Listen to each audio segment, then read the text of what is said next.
સુરતના અમરોલી વિસ્તારમાં રહેતી દિવ્યાંગને ગર્ભવતી બનાવનાર પાડોશી નરાધમને અમરોલી પોલીસે ઝડપી પાડ્યો છે.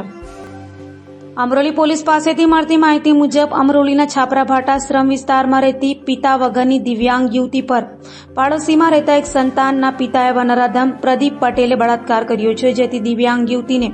3 મહિનાનો ગર્ભ રહી ગયો છે. તબીબી તપાસ માટે યુવતીને લઈ જતા રેપનો મામલો સામે આવ્યો છે, જેના આધારે અમરોલી પોલીસે ગુનો નોંધી દિવ્યાંગ યુવતી પર બળાત્કાર ગુજારનાર નરાધમ એક સંતાનના પિતા પ્રદીપ પટેલની ધરપકડ કરી વધુ તપાસ હાથ ધરી છે. આ કામે હકીકત એવી છે કે આ કામે જે ભોગ બનનાર જે છે એ બોલી કે સાંભળી શકતી નથી અને માનસિક રીતે વિકલાંગ છે, જેથી ગઈ 22/4 આ કામના જે ભોગ બનનાર જે છે એમને પેટમાં દુખાવો પડતા અને વોમિટ જેવું થતાં એના જે કાકી જે છે એને દવાખાને લઈ ગયેલા, તો એમને જાણવા મળ્યું કે આ જે ભોગ બનનાર જે છે એ પ્રેગ્નન્ટ છે.